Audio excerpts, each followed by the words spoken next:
Bueno, buenas noches, Duber, allí que vi que saludó por allí por el chat. Entonces, bueno, les comentaba que les acabo de compartir un enlace.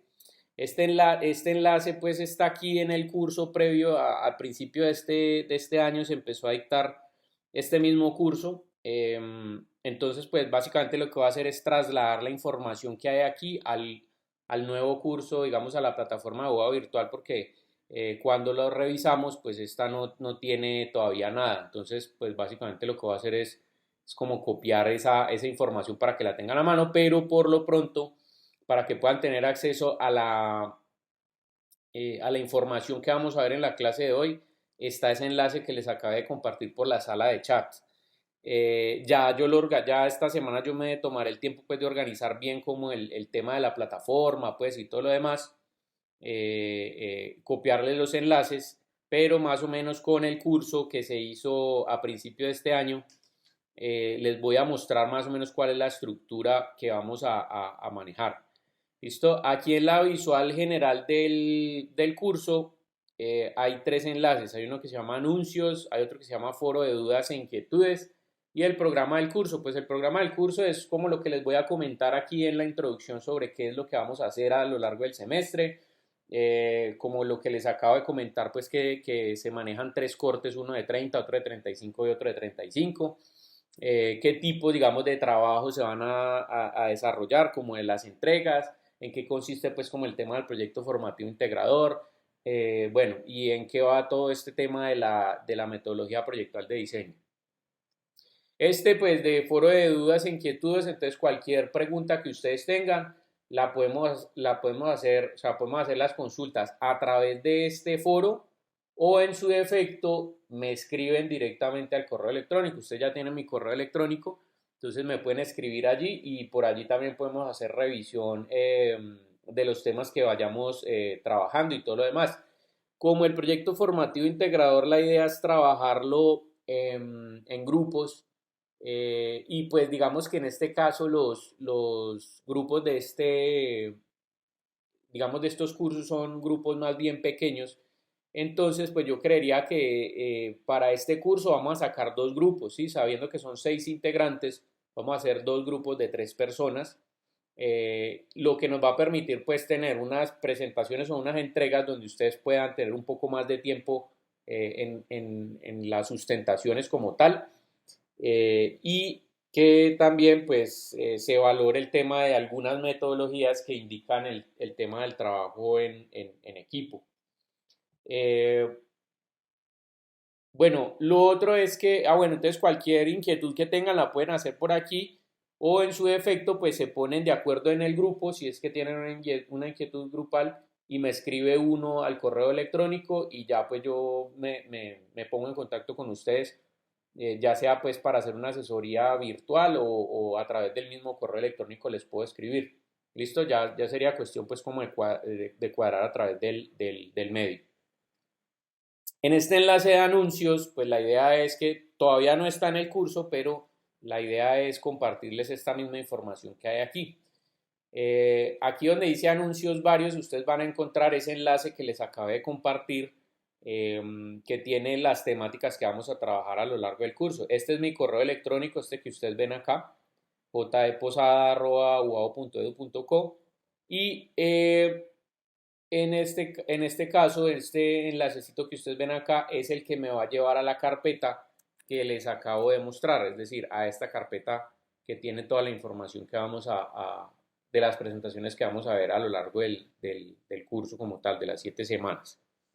Bueno, en esta parte de anuncios también vamos a tener un enlace o estos enlaces a las videoclases. Entonces, por ejemplo, en el curso pasado, el curso que se dio al principio de este semestre, perdón, de este año, pues aquí yo enumeré las clases cada vez que las íbamos dando y lo que hacía era grabar las clases, las subo a un canal de YouTube y el canal de YouTube pues básicamente lo que hago es compartirles por acá el link para que ustedes puedan acceder a la clase y la tengan allí como clase de consulta, pues sí, como un video de consulta.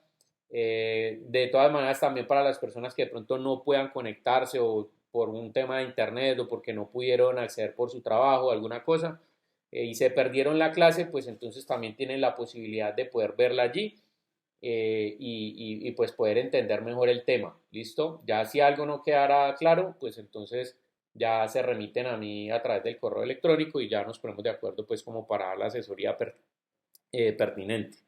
Entonces aquí están las 12 clases teóricas pues que vamos a ver. Aquí faltan obviamente algunas, digamos algunas semanas o algo porque son 14 clases como tal, pero hay algunas clases en las que se van a dedicar, digamos, a asesorías y a entregas, a presentaciones como tal, es decir, la parte de sustentación que ustedes van a hacer del proyecto en la medida en que vayamos avanzando con él.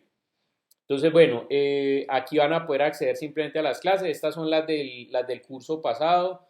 Sin embargo, les voy a colocar estos como para que lo tengan de referencia allí. De pronto hay clases en las que yo digo cosas o doy ejemplos que de pronto en las de ustedes no, entonces les puede servir allí e incluso les compartir también otro material por allí también del curso del curso de diseño conceptual que normalmente se da en el pregrado, que también tiene información interesante y que por tener, digamos, una intensidad horaria un poco más amplia que el de ustedes, se ven unos detalles mucho más a fondo. ¿Listo? Entonces también les podría ser de gran ayuda la parte de los videos y todo lo demás.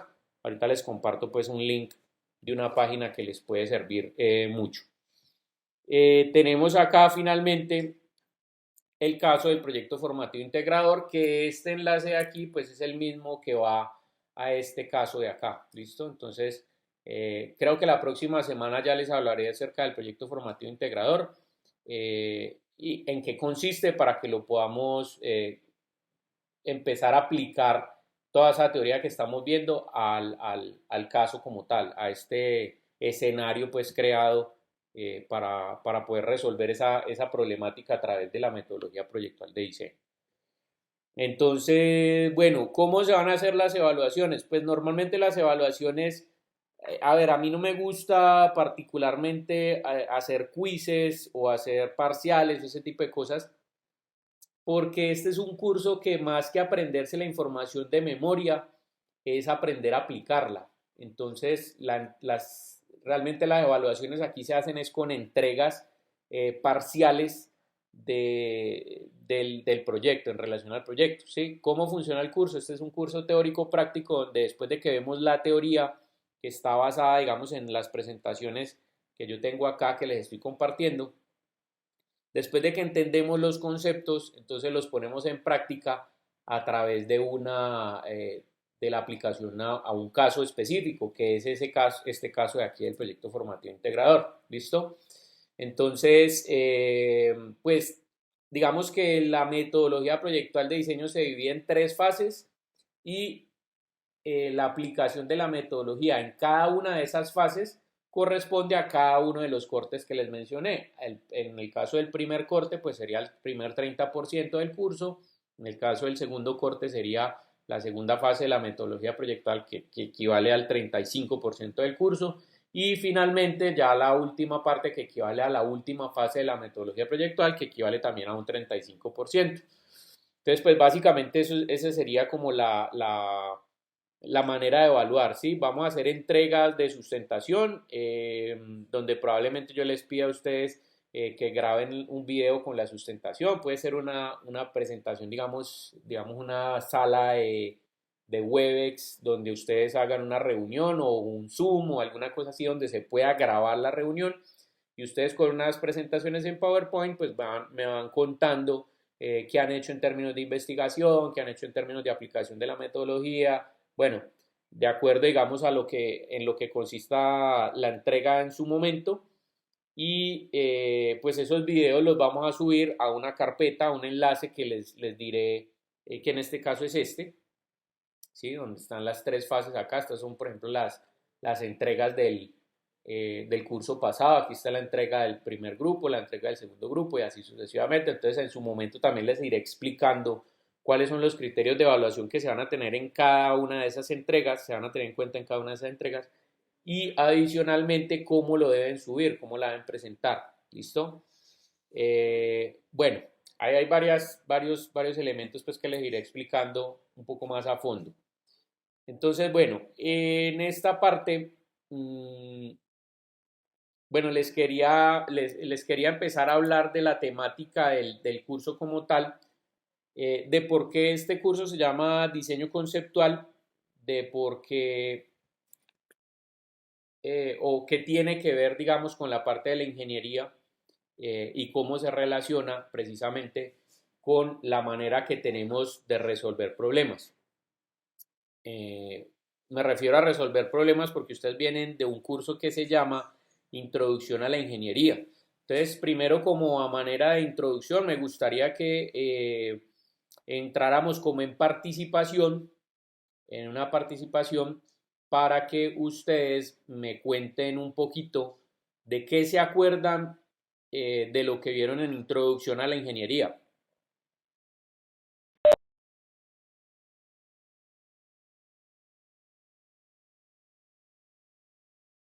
Pues, profe, básicamente, eh, no sé, fueron más como proyectos, no sé, yo lo veo como si fuera, sí, como si fuera un fundamento para empezar a realizar proyectos.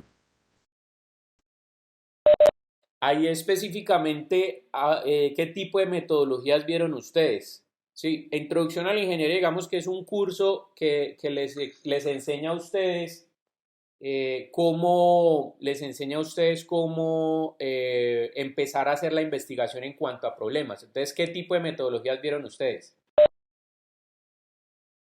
Profe, trabajamos design thinking, trabajamos método científico, trabajamos, ay, no me acuerdo cómo es enfoque en la solución de El problemas. árbol de problemas.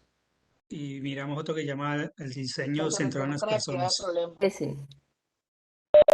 Exactamente, todos esos digamos que son metodologías que básicamente se aprovechan es para el tema de la definición de la problemática, ¿sí o no? De cómo uno asume una problemática en términos de investigación, de métodos, de aplicación de métodos de indagación, como para esclarecer exactamente o conocer en detalle lo que es una problemática. Alguien por ahí mencionaba el tema del árbol de objetivos. Por ejemplo, el árbol de objetivos, ¿en qué consiste?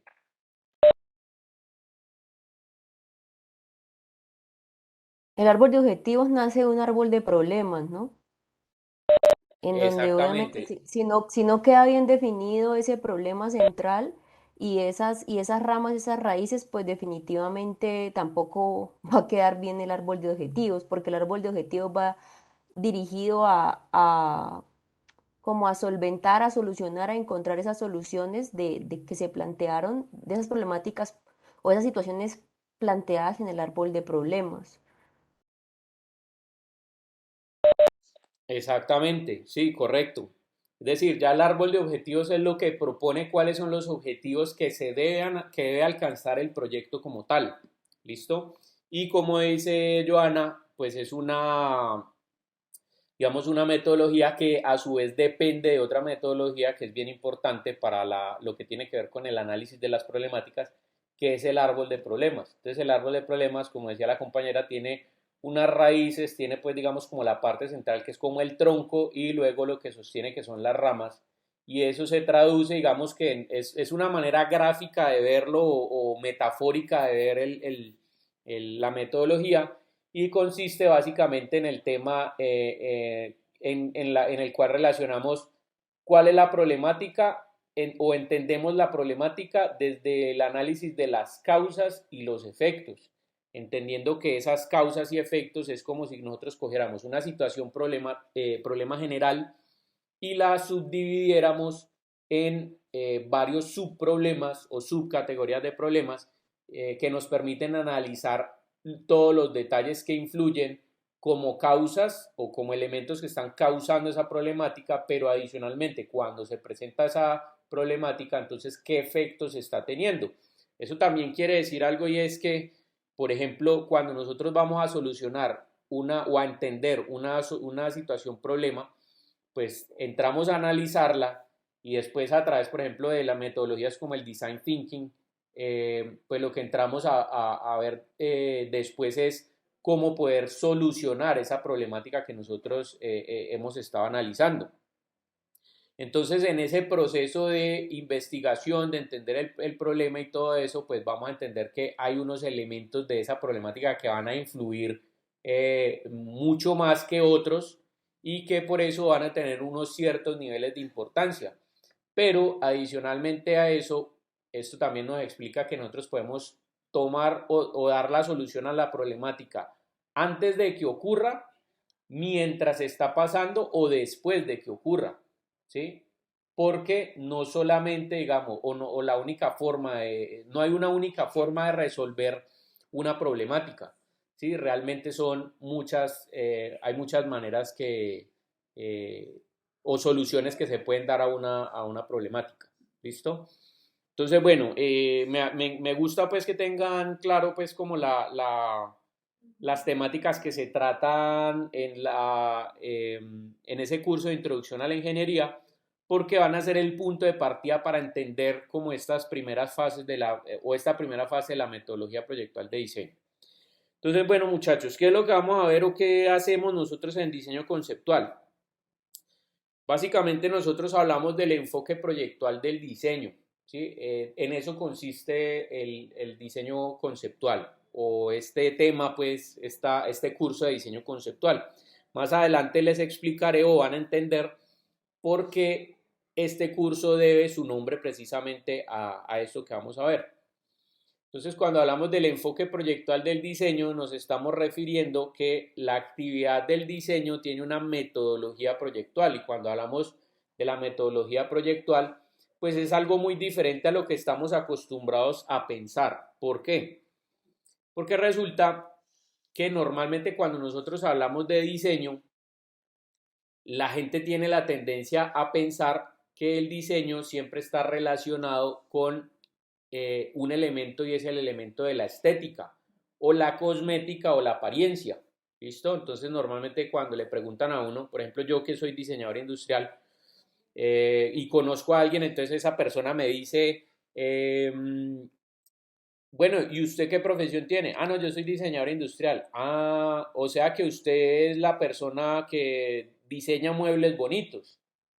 Y pues no quiere decir que esa no sea una tarea del diseñador industrial. Puede ser una tarea, pero no necesariamente implica que uno como diseñador sea la persona que ponga bonito algún producto.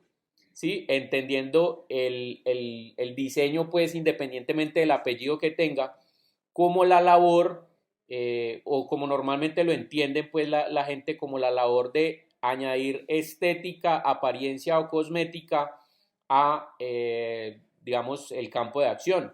Por ejemplo, un diseñador gráfico, pues la labor de un diseñador gráfico no se resume únicamente a poner, digamos, la información bonita o a socializar, digamos, o maquetar bonito, ¿sí? Digamos que la estética, la cosmética o la apariencia es solamente una pequeña parte de lo que realmente hace el diseñador gráfico.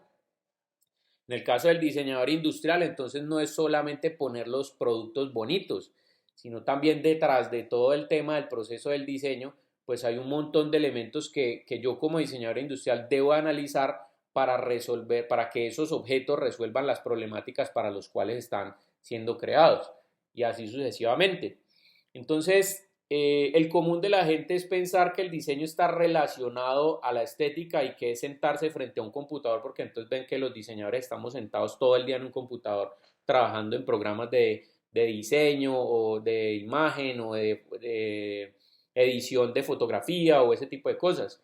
O hacer que los objetos sean bonitos o hacer dibujos de los objetos. Es una concepción errada que también tienen a veces las personas del común y es que los diseñadores todos dibujamos bonito, ¿sí? Entonces hay algunos que saben dibujar muy bien y que digamos que el dibujo es una herramienta que nos permite expresar las ideas que tenemos, pero no necesariamente todos los diseñadores dibujan bonito.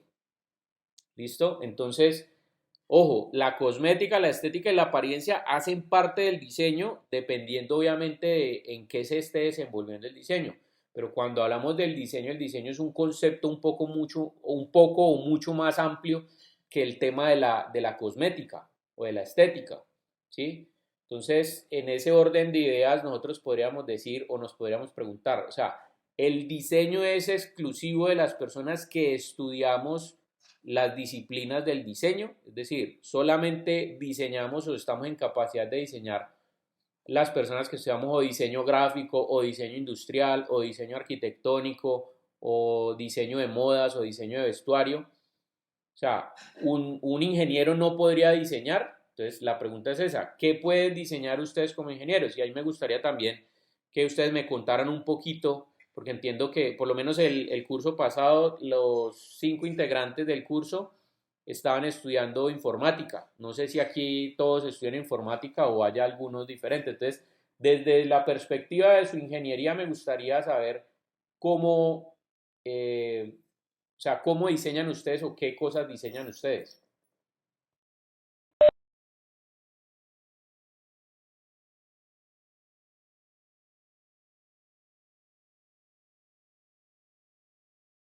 Profe, buenas noches. Pues en mi caso yo estoy estudiando ingeniería industrial y pues yo considero que un ingeniero industrial debe estar en capacidad, si bien no va a reemplazar al diseñador industrial, sí tiene que tener algunos fundamentos básicos de diseño para poder plantear pues sus prototipos de solución a diferentes pues desafíos que se le puedan presentar en su campo laboral, ¿no? Sí, correcto, estoy totalmente de acuerdo, Joana. Pero no solamente eso, porque si hablamos, digamos, de cuál es la diferencia entre un diseñador industrial y un ingeniero industrial, es enorme. Desde el punto de vista en que el ingeniero industrial no necesariamente es la persona que diseña los productos, pero sí la persona que puede diseñar un proceso. Por ejemplo, en el caso de la manufactura o de la producción digamos, masiva de productos, los ingenieros industriales son las personas encargadas, por ejemplo, de establecer el diseño de una línea de producción. ¿Para qué? Para lograr la optimización de los recursos de materia prima, de los recursos económicos, de los recursos bueno, capital humano, de capital o bienes como tal, es decir, maquinaria, enfocados obviamente a la optimización de todos esos recursos en pro de la ejecución de una buena producción. ¿Listo? Entonces, cuando hablamos de diseñar, miren que pues, o sea, no tiene mucho que ver el tema, digamos, de diseñar una línea de producción con la estética, ¿sí? O sea, una línea de producción donde yo establezco, digamos, estaciones de trabajo y por lo menos se reciben el proveedor la materia prima y después de esta estación entonces pasa a la segunda estación donde hacen el ensamble y donde hacen tal cosa y tal. Entonces voy organizando esa línea de producción y eso digamos que no tiene nada de estético, pero sí tiene mucho de análisis de la problemática. Entonces sobre eso quiero enfocarme. Juan Diego estaba levantando la mano ahorita, cuénteme. Profe, cuando usted dice sobre diseño, ¿es en sí sobre diseños de objetos 3D o sobre diseño sobre qué? No, estamos hablando de la disciplina del diseño en general. O sea, lo que hablamos normalmente, o sea, o lo que la gente tiende a confundir es que el diseño únicamente tiene, o cuando nos referimos a la palabra diseño, se están refiriendo a un aspecto cosmético o estético del objeto o de un bien o de una construcción o de un vestido o sí, de elementos así. Entonces lo que estamos es tratando de establecer desde la ingeniería, por ejemplo, cómo aplican ustedes el diseño. Entonces, Duber, por ahí tiene la mano levantada, cuénteme. Buenas noches, profe y compañeros. Por ejemplo, desde mi profesión o desde mi ingeniería informática, pues vemos el diseño, por ejemplo, el diseño podría ser de una aplicación, de un software. Eh, También podría decir que el diseño de una red, saber cómo voy a diseñar una red, qué tantos componentes me va a llevar, etcétera, todas estas cosas. Exacto, ¿qué Digamos que puntos, por ejemplo, cuántos puntos de conexión podría tener la red y qué capacidad necesito, por ejemplo, dentro de la distribución de los anchos de banda para poder establecer esos puntos de conexión? Y eso no tiene nada de estético, eso es simplemente un tema que está relacionado con el análisis y que se convierte en un proceso, perdón, de diseño como tal. Entonces, eso es lo que quiero dejar claro, que cuando hablamos de diseño, no únicamente nos estamos refiriendo a lo que normalmente la gente se refiere, que son procesos que le añaden estética o siempre ven el diseño como el valor agregado del producto, y no, el diseño realmente es todo, ¿listo? Porque el diseño puede estar incluido en un proceso, en un producto, en un resultado final, en un objetivo, dependiendo obviamente para qué lo estemos utilizando. O sea, no únicamente las personas que estudiamos para ser diseñadores somos los únicos que diseñamos, ¿sí? Un ingeniero financiero, por ejemplo, puede diseñar también. ¿Qué diseña un ingeniero financiero? Pues, por ejemplo, el proceso en el cual yo, por ejemplo, con un presupuesto puedo hacer que esa plata crezca más, que ese dinero crezca más. Es decir, diseñar toda una estrategia que le permita a una persona, un inversionista, coger su plata y convertirla, duplicarla, triplicarla o bueno, hacer digamos una serie de inversiones que le permitan obtener muchas más ganancias de la que tienen. ¿Sí? En pocas palabras, ¿para qué sirve la plata? Pues para hacer más plata. ¿Sí? Entonces, cuando hablamos de este proceso de diseño, pues es un proceso que no tiene nada de estético, pero que sí tiene mucho de análisis. Entonces, a eso me refiero con la metodología proyectual de diseño o con el enfoque proyectual de diseño. Entonces, bueno, en este caso vamos a darle la definición entonces a lo que es el diseño. Y nos hacemos una pregunta, ¿diseño es lo mismo que diseñar? Entonces, pues aquí la respuesta estaría por estos tres conceptos. Cuando nosotros hablamos de diseño, o más bien por estos dos conceptos que pueden verse uno de ellos desde dos perspectivas diferentes. En el caso del diseño, nosotros podemos verlo desde dos ópticas distintas.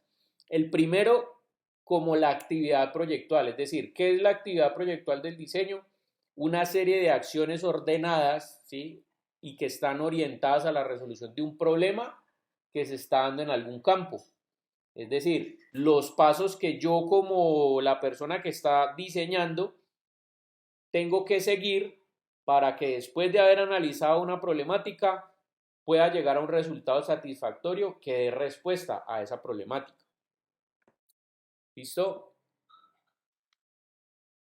¿Cuál es la otra perspectiva que vemos del diseño? Entonces, el diseño como resultado.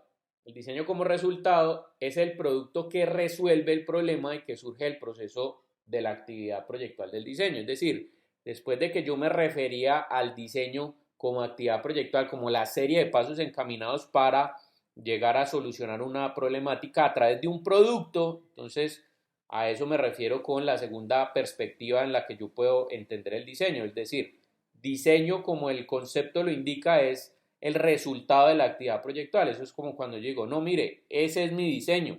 ¿Sí? Ese es el producto que está dando solución a la problemática que analizamos. Entonces, en ese orden de ideas, queremos decir que diseñar, pues es lo que se refiere al proceso de creación, es decir, es como la estrategia o la metodología que yo voy a utilizar para poder implementar diseño, ¿sí?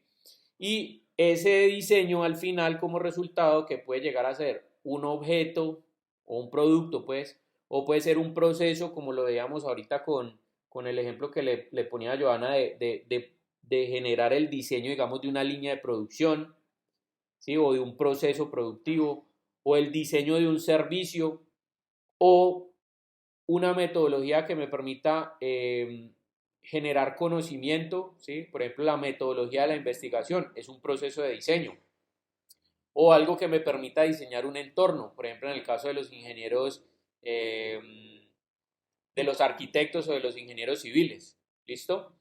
Entonces, bueno, teniendo claro ya la definición de diseño como actividad proyectual o como resultado de esa actividad proyectual y entendiendo que diseñar es como la metodología o la táctica que yo utilizo para alcanzar esa actividad proyectual, ¿sí? Como los pasos que tengo que dar, pues entonces es la manera en la que nosotros deberíamos empezar a identificar los problemas y resolver los problemas.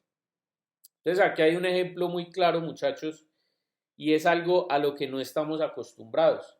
Y el tema es que siempre, o sea, como por más teoría que le metan a uno siempre al momento de recibir una situación, problema, intenta darle solución de una. ¿Listo? Y esto se los voy a comprobar con un ejemplo. Entonces, mire, supongamos que a ustedes los contratan o vamos a hacer el proyecto formativo integrador donde yo les digo, muchachos, necesito que ustedes diseñen un elemento para sentarse, un producto que sirva para sentarse. Les voy a dar 10 segundos para que piensen en esa consigna que les acabo de decir. Tienen que diseñar un producto que sirva para sentarse. Ya enseguida les pregunto qué se imaginaron.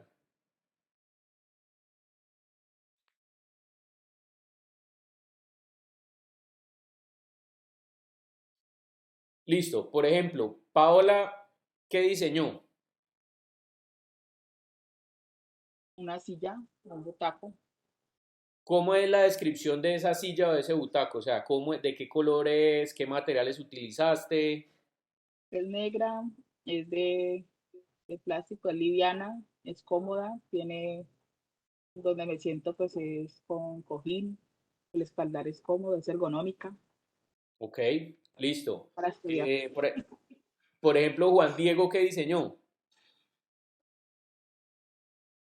Yo diseñé un butaco pequeño, que es retráctil, de color café, que se puede llevar a varios sitios y pues, utilizarse en distintas situaciones. Por ejemplo, cuando uno va a la ATS a esperar una cita y les toca que esperar de pie, pues diseñé eso. Ok, listo. Una última opinión de pronto Joana, Leandro, Lina, Balmer. Yo diseñé un cubo, Ajá, color negro, minimalista para apartamento de soltero o soltera. em, Quizás no tan cómodo, pero sí como para charlar en la sala, perfecto para poner en la sala. O sea, lo veo en mi sala puesto. ok, está bien. Balmer, que tiene la mano levantada, cuénteme. Profe, pues en realidad yo no, yo no diseñé nada, yo tenía una pregunta, era para sentarme o para sentarnos dónde. Es correcto y excelente que haya hecho esa pregunta, hermano. Y les voy a decir el por qué. Resulta que es que a lo que nosotros estamos acostumbrados antes de intentar utilizar la metodología proyectual de diseño o de tener este enfoque proyectual del diseño es precisamente que nosotros así mismo como recibimos el problema o la primer consigna, intentamos darle solución de una, pero nos estamos saltando un montón de pasos, muchachos. Los pasos que hacen que el diseño tenga un enfoque proyectual. Entonces, ¿a qué va esto? Miren, nosotros acabamos de recibir la problemática. ¿Cuál fue la problemática? La consigna que yo les di. Yo les dije a ustedes, tenemos que diseñar un objeto para sentarse. Entonces, los compañeros hablan, no, una silla con no sé cuántas patas de color negro que va a estar en un apartamento de soltero, que va a estar no sé cómo, un cubo, eso, tal. Y son muchas características, ¿listo? Y esas características normalmente, como uno las pensó, es como normalmente pensamos en el diseño, es decir, en los aspectos estéticos o cosméticos o de forma que tiene el diseño. Es decir, qué forma va a tener la silla, de qué color va a ser, en qué contexto va a estar, ¿sí? Todo ese tipo de cosas, que no significa que no sean importantes, pero desde el punto de vista de la metodología proyectual del diseño, nos vamos a quedar muy cortos allí. Les voy a explicar por qué. Nosotros estamos pasando actualmente, o nuestra mentalidad precisamente por no tener la costumbre de pensar constantemente a través de una metodología proyectual, es recibir la problemática y de una pasar al resultado, al diseño como resultado. Y nos acabamos de saltar estos 6 pasos que son bien importantes y que en este caso Balmer, digamos, cayó en cuenta de uno de ellos. Entonces, por ejemplo, cuando yo recibo la problemática, qué es lo que me dijeron en Introducción a la Ingeniería? Ah, usted tiene que analizar la problemática. Entonces, lo correcto del ejercicio que acabamos de tener y que lo hago como un ejercicio de comprobación de que no estamos acostumbrados a pensar en un enfoque proyectual del diseño, lo correcto hubiera sido que recibo la consigna que diseñen un objeto para sentarse. Ah, bueno, profe, ¿y ese objeto quién se va a sentar en él. Porque no es lo mismo diseñar una silla, por ejemplo, para que se siente un bebé a comer, a diseñar una silla para que se siente, por ejemplo, un anciano a descansar, o a diseñar una silla que me va a servir, por ejemplo, para trabajar durante 8 horas, una jornada de 8 horas, o diseñar una silla, por ejemplo, que me sirva, digamos, para un restaurante, ¿sí? O sea, hay diferentes maneras de resolver diferentes problemáticas a través de un elemento o de un objeto como una silla. Entonces, lo primero que nosotros tenemos que hacer es observar todos esos factores y todos esos factores que influyen en la problemática, en el medio y sobre todo en la parte cultural también. ¿Por qué les digo que en la parte cultural es importante? Porque una de las cosas que de pronto alguno tuvo en cuenta de manera indirecta es, bueno, esa silla, ¿sí? Como decía Joana, creo que era la que decía ahorita, un cubo que va a estar en un apartamento de soltero, que es minimalista y que es todo sí, entonces ella supongo que se está imaginando un espacio, digamos, como un apartamento tipo loft, ¿sí? Como estos apartamentos muy modernos y todo eso. Y evidentemente si yo quiero colocar una silla en ese contexto, pues la silla tiene que ir acorde con ese contexto. O sea, no se vería nada más feo que poner, digamos, en un apartamento muy lujoso digamos, una mecedora con este cuero que es peludo que utiliza la vaca, pues que es así como en crudo, pues prácticamente. Eso como que no pega ahí.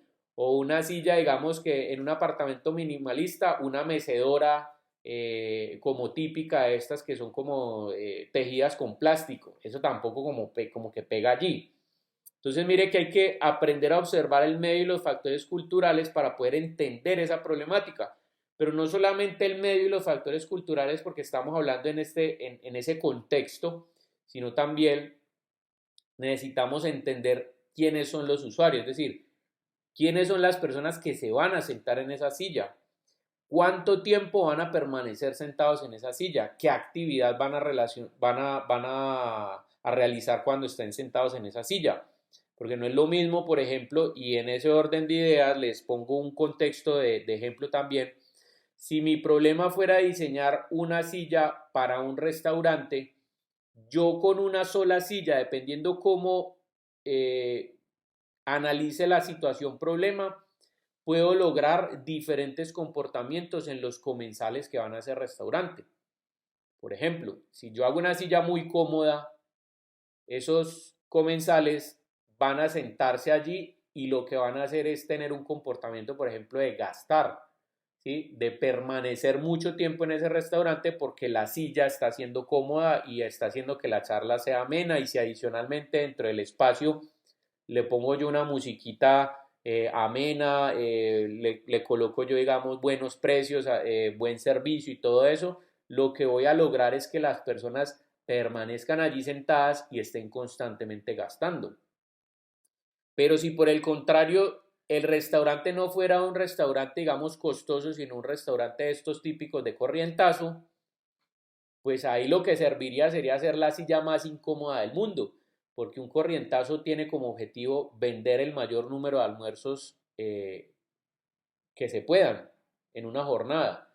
Entonces, si yo pongo una silla cómoda, lo que voy a hacer es que la gente se me quede ahí charlando y yo necesito es que rápidamente desocupen las mesas para seguir vendiendo almuerzos. Y eso lo puedo hacer o lo puedo lograr, digamos, dependiendo del diseño o pensando en la funcionalidad que pueda tener esa silla. Entonces, mire que allí nos perdimos de una parte bien importante que es entender la problemática. Y para eso ustedes ya conocen varias metodologías que les van a permitir entender la problemática. Una de esas metodologías es el árbol de problemas, que evalúa causas, efectos y sobre todo cómo se está dando la situación problema en función obviamente de ese análisis de la situación. Entonces, bueno, recibimos problema y ¿qué es lo primero que debemos hacer? Analizarlo, es decir, observar el medio y los factores culturales, entendiendo esto como contexto, analizar las necesidades y comportamientos de los usuarios, es decir, identificar usuarios primarios, usuarios secundarios, entendiendo pues como que el usuario primario es la persona que interactúa con los productos, y los usuarios secundarios son las personas que no necesariamente interactúan directamente con el producto, pero sí son las personas que a las que, digamos, ese producto afecta. Por ponerles un ejemplo para que me entiendan el concepto de una manera rápida. En una silla de ruedas, ¿quién es el usuario directo? El que va sentado en la silla de ruedas. Exactamente, la persona que tiene movilidad reducida. Sí, no necesariamente inválido, pues, porque hay personas que de pronto porque tienen una rodilla mala o algo no se pueden parar. Entonces, la persona que tiene movilidad reducida, ese es el usuario directo. ¿Por qué? Porque es la persona para la que está diseñada la silla. Pero ¿quiénes serían los usuarios indirectos? El que empuja la silla de ruedas. Es correcto, la persona que empuja la silla de ruedas. O incluso, por ejemplo, los familiares de la persona que es la persona que tiene el problema de movilidad reducida. ¿Por qué? Porque va a llegar algún momento donde esa persona, por ejemplo, esté en el baño y le toque dejar la silla de ruedas afuera en el corredor en el baño. Entonces, cuando yo como familiar de esa persona vaya a pasar por ahí, esa silla me va a estorbar. ¿Correcto? Entonces, ese objeto, aunque no es de uso directo mío, me está afectando mi contexto, está afectando mi entorno. Y hasta en esos detalles debemos pensar si queremos lograr unos comportamientos diferentes dependiendo del producto que tengamos y de la solución, del análisis de la solución que tengamos. Entonces, pilas allí, contexto, usuarios, ¿listo? Más adelante vamos a ver un tema relacionado a las necesidades, de cómo se clasifican, bueno, no cómo se crean, sino cómo se identifican, y vamos a basar, digamos, gran parte de la primera entrega en esa parte. Entonces, después de que observamos el contexto, el medio, los factores culturales, analizamos los usuarios primarios, secundarios o directos o indirectos, las necesidades y comportamientos, entonces tenemos otros dos pasos que son, bueno, ya entendimos el problema, ya llegamos a la definición del problema, entendemos en detalle toda esa problemática. Ahora, ¿qué vamos a hacer? Vamos a empezar a planear. ¿Planear qué? O sea, ejecutar un plan sobre esas necesidades que acabamos de identificar. Entonces, nosotros identificamos esas necesidades de los usuarios, sabemos cuáles son los comportamientos que queremos lograr, entonces empezamos a hacer una planeación de, bueno, ¿cómo vamos a lograr eso? ¿Cómo vamos a lograr que ese comportamiento se pueda dar? Entonces, ¿cómo hacemos? Después de que planeamos, listo, ya sabemos cuál es el plan que vamos a tener, que vamos a tomar en relación a esa problemática. Bueno, empecemos a proyectar soluciones. Entonces, lo que les decía ahorita, no hay una única solución que resuelva un problema, ¿sí? Normalmente cuando tenemos un problema, pues encontramos diferentes maneras de solucionarlo. No todas serán las mismas o no todas serán tan efectivas, pero normalmente las soluciones que vayamos a proyectar, pues lo que hay que hacer es evaluar la viabilidad de cada una de ellas, es decir, cuál es la más idónea, ¿sí? ¿Cuál es la solución idónea para solucionar, valga la redundancia, esa problemática? ¿Sí? ¿Cuál es la que mejor se amolda a esa situación, problema que nosotros analizamos y sobre la cual estuvimos planeando? Entonces esto se convierte como, digamos, en una etapa creativa. ¿Por qué? Pues porque aquí se utiliza estrategias creativas precisamente para empezar a generar, a proyectar soluciones, y esas soluciones que estamos proyectando, pues en algún momento vamos a poder llegar a producirlas. Entonces evaluamos la viabilidad precisamente para seleccionar las mejores e irlas complementando e irlas evolucionando. Y finalmente, digamos, después de haber analizado la situación problema, de llegar a la definición del problema, después de haber planeado y proyectado soluciones, entonces aquí ya las ideas las tenemos. ¿Qué sigue después de las ideas? Empezar a construirlas, ¿sí? Entonces vamos a ejecutar a través de los recursos que tenemos, recursos por ejemplo de mano de obra calificada, de maquinaria, de instalaciones, de, bueno, recursos económicos por supuesto, y finalmente entramos a la parte constructiva donde empezamos a pensar en materiales, procesos de manufactura, líneas de producción, cómo hacerle publicidad para que ese producto se venda, para que la gente pueda entender cómo funciona, bueno, etcétera, etcétera. Y así después de haber pasado estas tres grandes etapas, la etapa de análisis o de investigación, la etapa creativa de ideación de ideación de alternativas y la etapa de ejecución de esas alternativas, pues es que vamos a poder llegar precisamente al diseño como resultado. ¿Listo? Entonces esta es la nueva manera de pensar que vamos a tener en la medida en que recibamos una situación problema. Hay que empezar a indagar, luego un proceso creativo y finalmente un proceso de ejecución que dé respuesta a esa problemática. Muchachos, ¿hasta ahí tienen alguna pregunta? ¿Le ven como la lógica al asunto? Profe, diferencia entre la etapa de planear y proyectar, no me queda tan clara. Que la parte de planeación tiene que ver es desde el punto del análisis, ¿sí? O sea, yo recibo las necesidades, tengo una clasificación de necesidades de los usuarios y digamos que la primera etapa, estos dos primeros pasos, entendiendo pues que son la primera fase de la metodología proyectual, me bota todos los detalles de la problemática. Entonces yo allí entiendo las necesidades y eso me debe arrojar una información que es normalmente la información de los atributos de diseño. Más adelante vamos a hablar de eso, pero por ahora te adelanto. Son los atributos de diseño que son las características que debería conformar la alternativa de solución. Entonces aquí cuando yo planeo es el análisis precisamente de todas esas necesidades identificadas en función de la solución de la solución a la problemática. Es decir, tomo la información del análisis de la problemática y empiezo a proyectar soluciones, ¿sí? Planeo, ¿sí? Hago como un plan de trabajo, bueno, ¿qué vamos a adoptar? ¿Qué necesitamos para empezar a resolver esta situación problema? Y aquí después de haber planeado es como proyectar esas soluciones. Listo, ya tengo 5 alternativas. Bueno, ¿cuál de esas alternativas voy a llevar a diseño final, a ejecución? Sí, no sé si te queda claro. Sí, profe. Listo.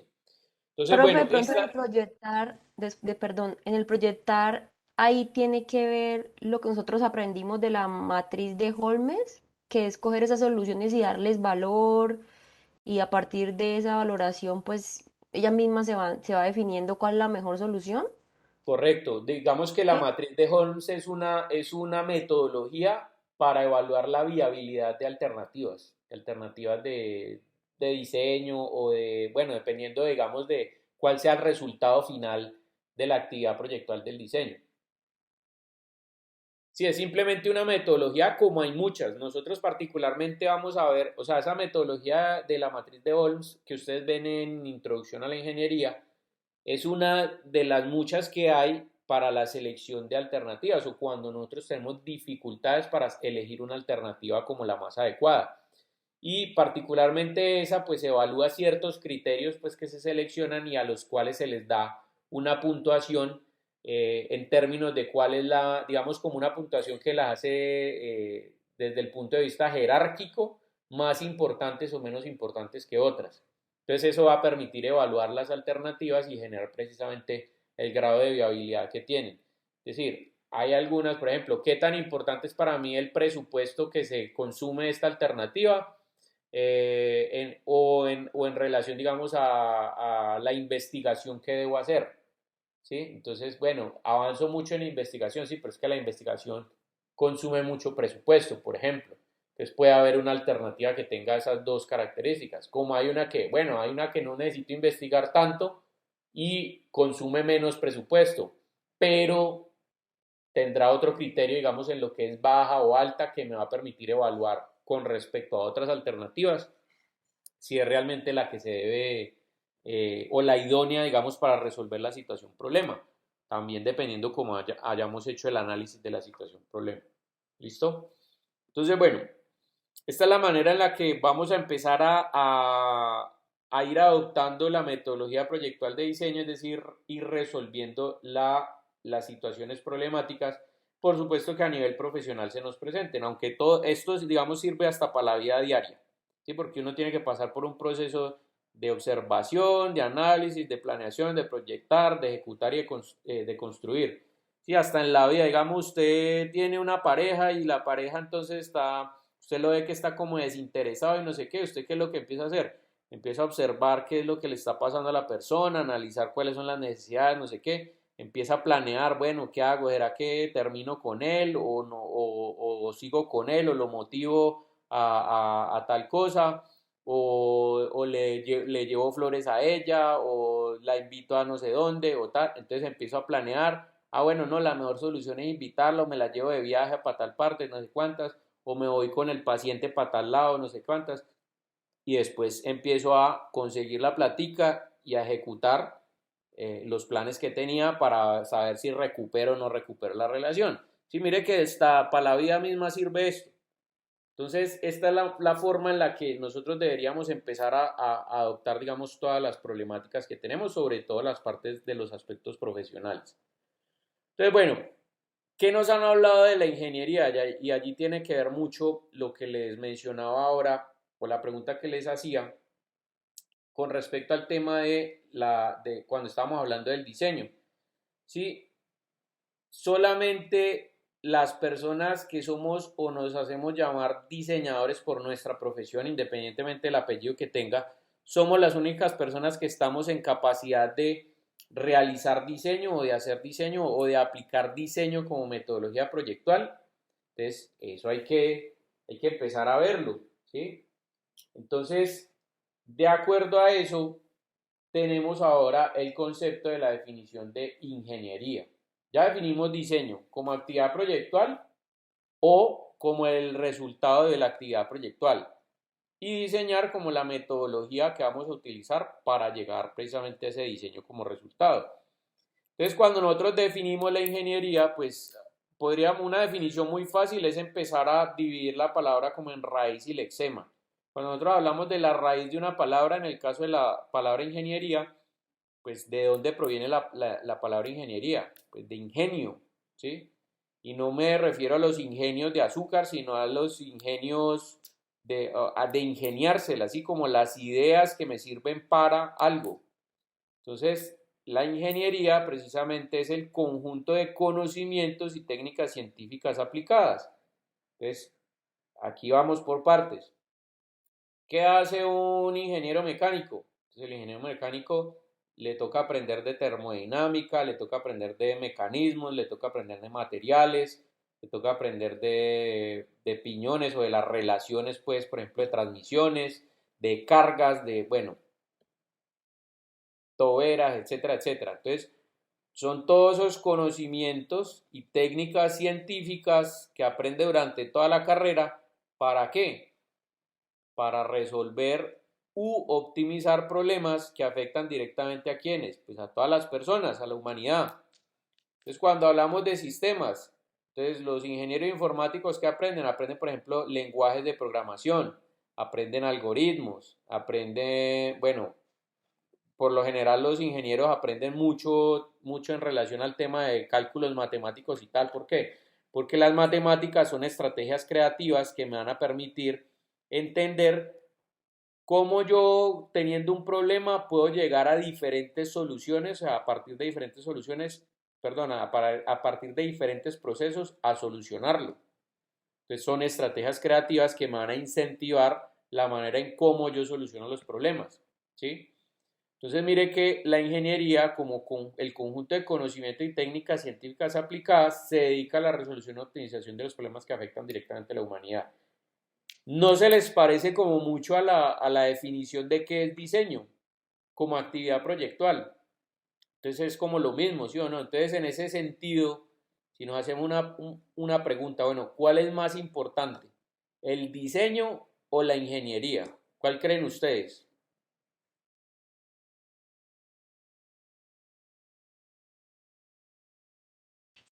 Pues Los dos. la ingeniería hace como realidad. O sea, la ingeniería no puede ser sin el diseño. Primero tú tienes el diseño en tu cabeza y después la ingeniería ayuda a que eso se haga realidad. Es correcto. Entonces póngale cuidado a lo que dice Paola, que es bien importante. Mire, ¿qué hace el diseño? El diseño propone, ¿sí? La actividad proyectual del diseño propone. ¿Propone a partir de qué? A partir del análisis de una situación problema. ¿Y qué hace la ingeniería? Pues que la ingeniería tiene o es el conjunto de conocimiento y técnicas científicas aplicadas. Claro, que coge ese diseño y lo convierte o lo lleva a la realidad. ¿Sí? Entonces mire que más que evaluar cuál de las dos es más importante, estamos hablando de que son dos disciplinas que más que tener un grado de importancia uno sobre otro, se complementan. Entonces, el diseño no debería vivir sin la ingeniería y la ingeniería tampoco debería vivir sin el diseño como actividad proyectual. Porque cuando yo tengo diseño y lo complemento con ingeniería, lo que voy a tener son productos,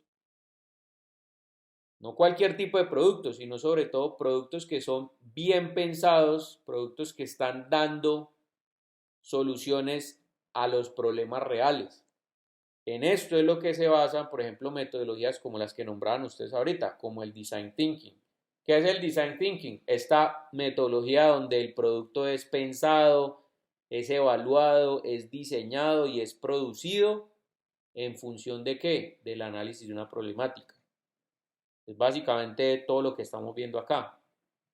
Entonces, miren, no es que una sea más importante que la otra, sino que las dos se complementan. Entonces, como ingenieros, también debemos empezar a adoptar la metodología proyectual del diseño para que nuestros productos sean mucho más, o sea, vayan mucho más al grano en términos de la metodología que estamos analizando, perdón, la problemática que estamos analizando a través de metodología. Hay, por ejemplo, profesiones como el diseño industrial, donde a nosotros, ¿qué nos enseñan? Nos enseñan a crear o a desarrollar conceptos y especificaciones que están orientados a la creación de productos a través de métodos industrializados, ¿sí? Productos en masa. Entonces, el diseño industrial es como estas profesiones que mezclan esos dos elementos, donde yo como diseñador industrial debo entender, por ejemplo, todo el proceso de investigación que hacen los equipos de mercadeo, que son los encargados de el análisis de las situaciones, problemas. Ellos son los que entienden el contexto, los tipos de usuario, cuáles son las características de esos usuarios, cuánto están dispuestos a pagar por ellos, cómo se fideliza al cliente, bueno, varios conceptos que vamos a ver más adelante.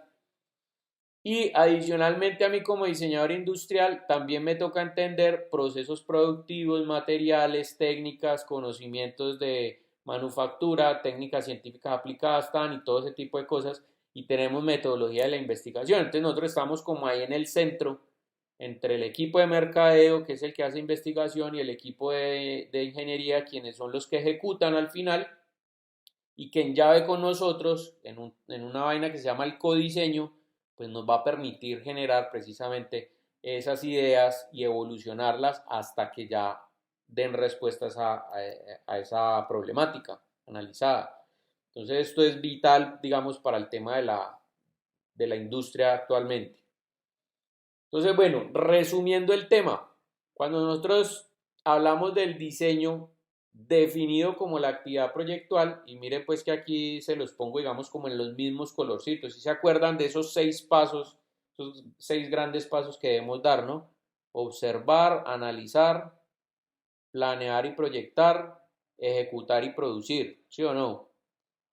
Entonces, ahí están en los mismos colores los dos primeros pasos, que son observar y analizar, que son los que entendemos como la fase analítica de la metodología proyectual del diseño. ¿Por qué? Porque estamos haciendo puro análisis de las situaciones problema. Cuando hablamos de planear y proyectar, estamos hablando de ¿qué? De una fase creativa, porque ahí después de haber entendido un problema y haber llegado a la definición, empezamos a proyectar soluciones o de manera creativa a planear sobre esas necesidades identificadas para poder plantear cuáles son las dinámicas que vamos a adoptar, o dinámicas o conocimiento, productos o diseños o como lo queramos llamar, que van a dar solución a esa problemática. Entonces aquí, digamos, en el aire pues o en el papel todo funciona. Ah, bueno, pero entonces resulta que necesitamos empezar a ejecutar y a producir a través de métodos fabriles y todo. ¿Por qué? Porque la idea no se puede quedar únicamente en un concepto. Tiene que llegar a producirse para poder que dé respuesta a la problemática analizada aquí. ¿Listo? Entonces mire que estas son las 3 grandes fases de la metodología proyectual del diseño: la fase analítica, la fase creativa y la fase ejecutiva. Entonces, cuando nosotros concebimos al diseño como proyecto, Como ese proyecto o la actividad proyectual del diseño que da solución a necesidades, lo que estamos haciendo es evaluar esa situación en términos de eficacia, de rendimiento y de resultados. Entonces, ¿qué significa esto, muchachos? Esto es bien importante porque hoy en día quien no aplica metodología proyectual del diseño no es competitivo.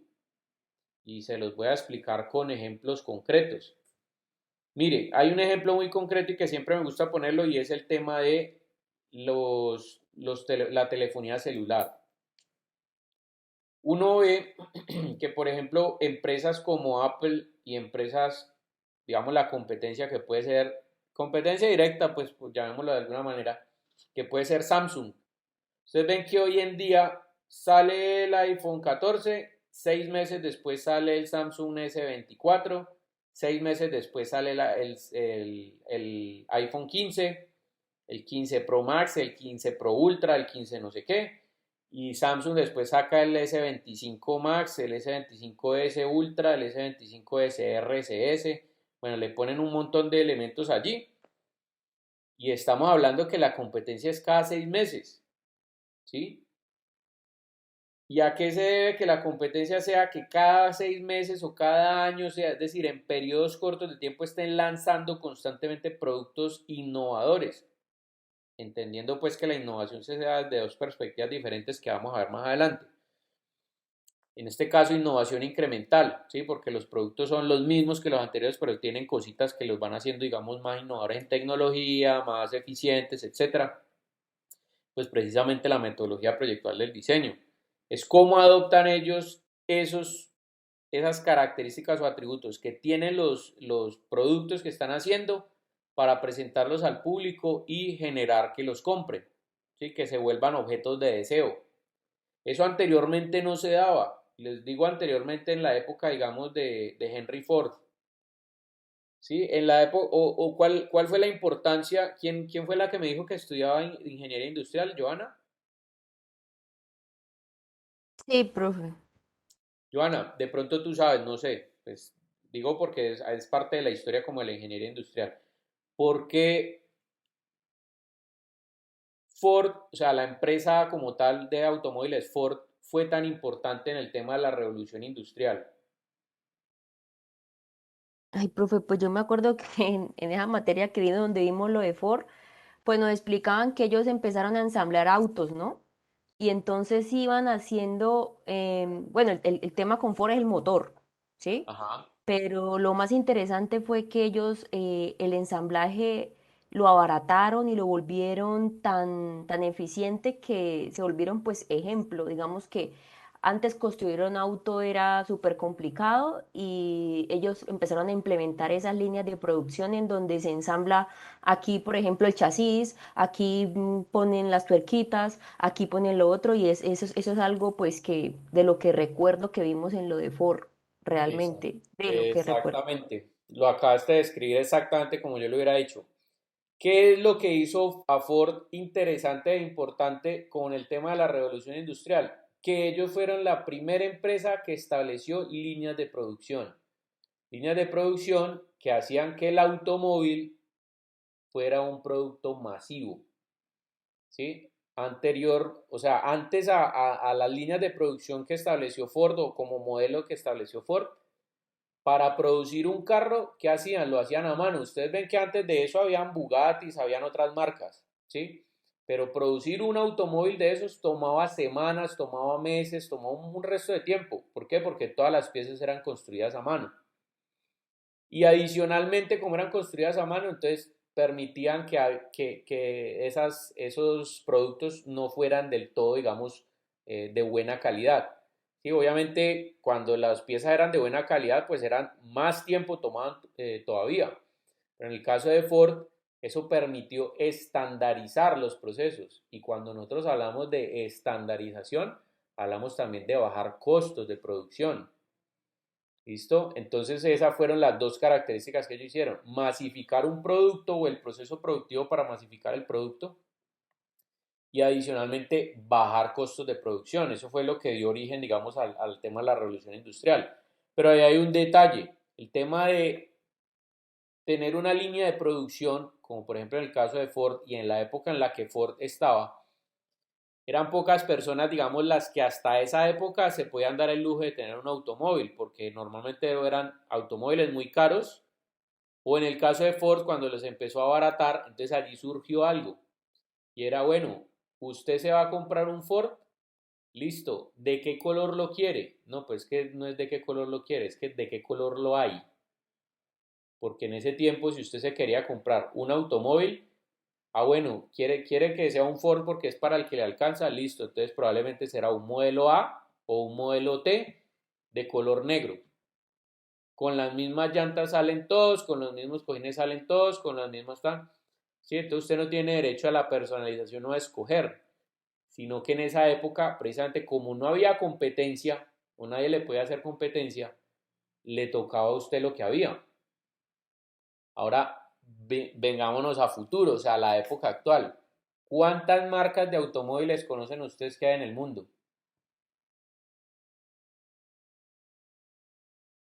O sea, Correcto, profe. si nos ponemos a contar, hay miles, o sea, probablemente habrán un montón que ni siquiera conozcamos, o sea, no más aquí en Colombia de las que se comercializan hay por ahí unas 50, ¿sí? A nivel mundial, imagínense el montón de marcas. Entonces, hoy en día que hay tanta competencia, ¿cuál es el detalle o por qué se tienen que destacar las diferentes empresas? Por el grado de personalización que ustedes ven en los carros. ¿Sí? Entonces usted, por ejemplo, va hoy en día a comprar un automóvil y a usted no le dicen, mire, es que este es el que usted se tiene que llevar porque esto es lo que hay. No. Usted le preguntan con qué llantas lo quiere, con qué rines lo quieren, cómo quiere la cojinería, de qué color, si la quiere en cuero, con tela, con insertos en no sé qué, si quiere que tenga motor, caja mecánica o automática o triptrónica, o que tenga motor de 1600, de 1400 o 1800 turbo o 2 litros o no sé cómo. Entonces escójalo. Si ustedes se meten, pues no sé si han hecho alguna vez digamos el tema, pero ustedes se meten, por ejemplo, a la página de Bugatti y uno en Bugatti puede, o sea, obviamente son carros pues de alta gama, pero las aplicaciones que tienen, usted puede personalizar hasta, mejor dicho, hasta las tapitas de donde le echan aire a las llantas. Entonces, hemos llegado a tal punto del tema de la personalización por el tema de la competencia. Como ahora hay tantas marcas, entonces a mí me toca personalizar y cumplir los deseos del cliente y las necesidades del cliente, hablando específicamente, precisamente, ¿por qué? Pues porque yo necesito resultados y sobre todo la parte eficaz y eficiencia, que son dos conceptos que no son lo mismo, ¿no? Porque uno puede ser eficiente pero no eficaz, o puede ser eficaz pero no eficiente. Y cuando hablo de eficaz, está relacionado a un tema de, digamos, que se dé con el resultado. Yo puedo ser una persona que haga cálculos y que haga mi labor, digamos, como mi profesión, y que sea excelente en mi labor, pero me demoro muchísimo haciéndolo. O puedo ser eficiente, pero no eficaz. Entonces, ¿qué es eficiente? Eficiente está asociado a la cantidad de tiempo que yo me demoro. Es decir, me demoro poco tiempo, pero probablemente mi calidad no es muy buena.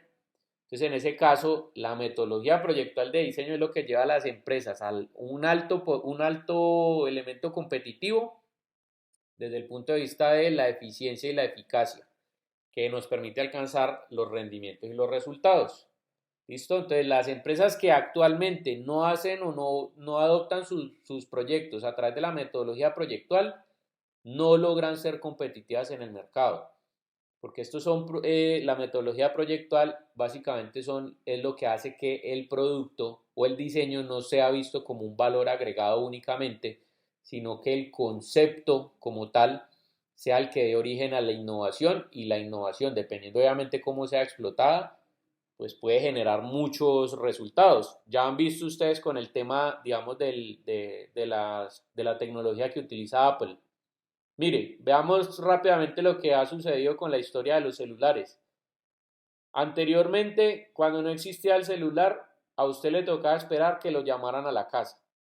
¿Sí? Entonces lo llamaran a la casa, usted no estaba, déjele la razón. Cuando usted llegaba por ahí a las 7 de la noche, vea, lo llamó fulanito que si puede llevar tal cosa mañana, que para el trabajo, que no sé qué. Bueno, listo, ya. Entonces, ¿cuál fue la innovación del celular? Ah, bueno, voy a tomar el concepto de la comunicación y lo voy a volver portable.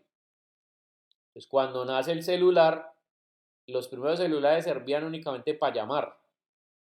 Después fueron asociando otros conceptos como el tema, bueno, vamos a meterle una cámara fotográfica que guarde contactos, que grabe video, que se pueda conectar a internet, que hace, sí, entonces le empiezan a asociar un montón de cosas y llega sobre todo el tema de la, de la pantalla táctil que propone Apple. Entonces, previo a Apple, no sé si ustedes se acuerdan de los BlackBerry, que eran estos celulares que tenían como ciento y pico de teclas y que ellos se burlaban y decían que como un celular, cuando recién salió el iPhone, que como un celular que no tenía teclado iba a ser competencia para ellos. Bueno, imagínese todas las, o sea, cuando sale este terminal nuevo que propone que usted pueda crear todas las aplicaciones que usted quiera, desde el punto de vista de la programación, yo puedo hacer que ese hardware haga lo que yo quiera. Eso acabó de una con BlackBerry.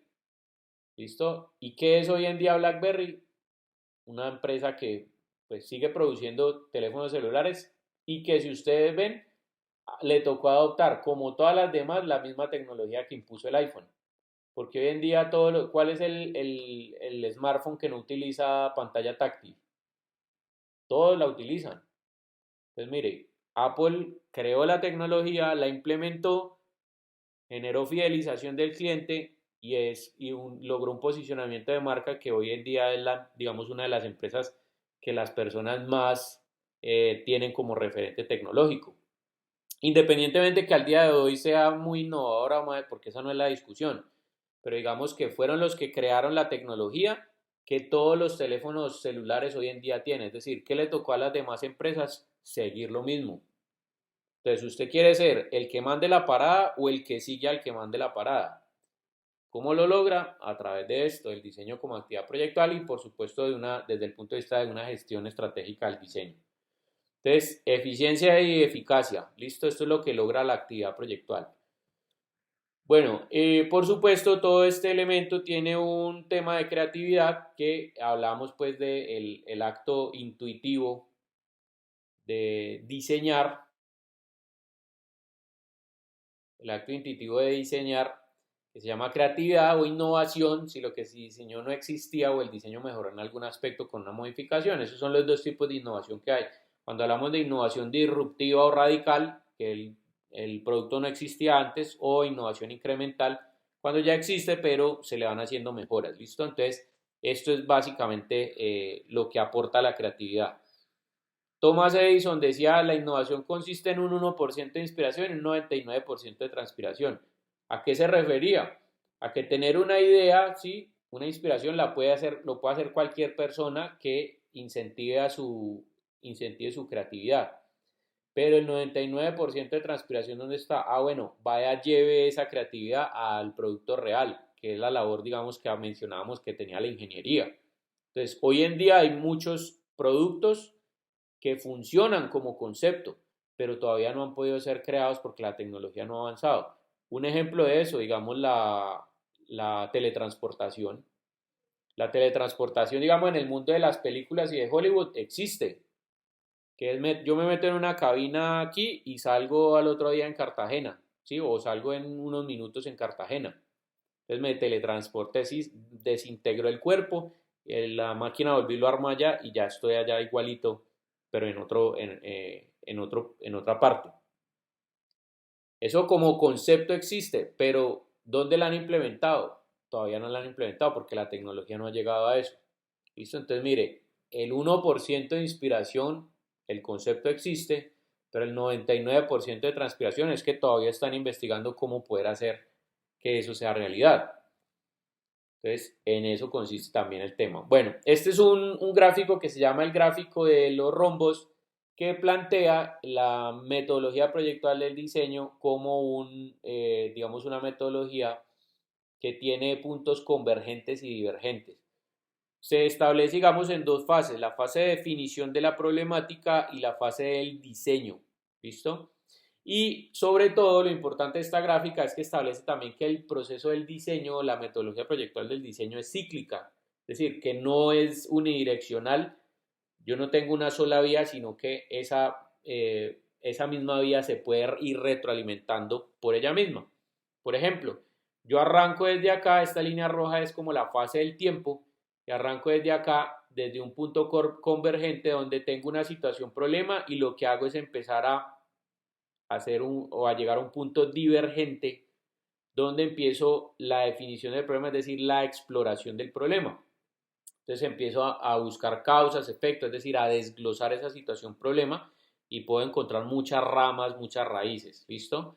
Después de que yo encuentro muchas ramas y muchas raíces, entonces ya entiendo la problemática, ya entiendo en detalle todo, entonces llego a un punto convergente que es la definición del problema. Es decir, qué prácticas voy a empezar a adoptar para empezar a solucionar esa problemática. Aquí ya entiendo las necesidades, ya sé quién es el usuario, ya sé cuál es su contexto, ya sé en dónde se está desenvolviendo la situación problema y qué es lo que la está causando. Entonces aquí vuelvo otra vez a un punto divergente donde empiezo la generación de alternativas. Entonces ya hablábamos que no hay una única alternativa que solucione una única problemática, sino que puedo tener varias alternativas que solucionen la problemática. Y finalmente aquí en el punto 4, pues valido esas alternativas porque no tiene sentido. Si tengo 10 alternativas, pues ¿para qué voy a desarrollar las 10? ¿Sí? ¿No? Desarrolle una y desarrolle la que sea más viable. Entonces aquí vuelvo al punto convergente. Entonces lo interesante de este gráfico, pues como que repite lo mismo que ya habíamos visto, es que muestra que el proceso es cíclico. ¿Por qué? Porque si yo tengo aquí un problema, analizo ese problema y tengo muchas observaciones, llego a la definición del problema, establezco todas las alternativas de solución y selecciono una. Entonces aquí ¿qué tengo? Tengo nuevamente un problema, precisamente por lo que decía aquí Edison, que la innovación consiste en un 1% de inspiración, la idea, y un 99% de transpiración. ¿Cuál es el problema que tengo acá? Tengo la idea, pero no sé cómo llevarla a cabo. ¿Y cuál es la metodología que nosotros debemos adoptar para solucionar problemas? La metodología proyectual de diseño, ¿sí o no? Entonces, cuando tengo aquí un problema, este se vuelve nuevamente en el punto 1. Entonces, ¿qué hago? Listo, ya sé qué es lo que tengo que hacer. Voy a empezar a ver cuál es la mejor manera de hacerlo. Llego a la definición del problema y nuevamente, listo, para resolver esas partes o esos elementos que tiene esa solución, voy a utilizar estas alternativas. De todas las alternativas voy a seleccionar una. Bueno, ¿y cómo llevo a cabo a esa? Y vuelve otra vez. ¿Sí? Esto es un proceso cíclico y que constantemente se está retroalimentando en términos de conocimiento, de investigación, de desarrollo, de ingeniería, de codiseño, bueno, etcétera. Bueno, como último elemento, pues este curso adicional al tema de que podamos cambiar esa manera de pensar respecto al tema del enfoque proyectual del diseño, pretende que los ingenieros pues tengan unas habilidades para que sean más que diseñadores, ¿sí? Como personas que piensan en el tema del diseño, de la metodología proyectual de diseño. Y es básicamente todas estas características o habilidades que debería tener una persona. Curiosidad apasionada y objetividad y autoconocimiento, sobre todo para las tareas en relación a el análisis de las necesidades o la etapa, digamos, o fase de análisis. Imaginación, narración eficaz, visión para los negocios, comunicación nítida, ejecución impecable y conciencia global para todos los aspectos relacionados a la parte creativa. Porque a veces tenemos muy buenas ideas, pero no sabemos cómo expresarlas o cómo socializarlas. Entonces, en este curso vamos a incentivar eso. Y finalmente, entender los contextos y entender cómo funciona el talento para llevar esas ideas a la realidad, ¿listo? A que resuelvan los problemas que afectan a la humanidad. Entonces, desde ese punto de vista, este curso y esta manera de pensar lo que les está aportando a su vida profesional es convertirlos en profesionales multidisciplinares, que ustedes se puedan desenvolver en cualquier parte de sus carreras, de sus profesiones o incluso hasta en la vida diaria, ¿listo? Porque ya veíamos que esto sirve para cualquier cosa. Entonces, bueno, muchachos, eso es lo que vamos a ver a lo largo de este curso. Opiniones finales, ¿qué les parece? ¿Está interesante? ¿No está interesante? O profe, eso como que me suena como como a muy chévere. ¿Qué opinan, muchachos? ¿Qué preguntas tienen? Profe, pues creo que vamos a aprender mucho en estas 7 semanas. Y bueno, nada, pues con todas las ganas para arrancar a trabajar en ese proyecto.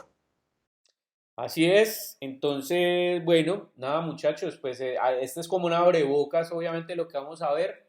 La idea es que a lo largo de estas otras clases que vienen, pues ya entremos en cada una de esas fases que habíamos definido que son tres y entremos a mirar como el paso a paso de cada una de ellas en términos de ejecución, o sea, qué es lo que debemos hacer, qué metodologías podemos adoptar para llevar a cabo cada una de esas fases y que ustedes tengan muchas más herramientas, obviamente, para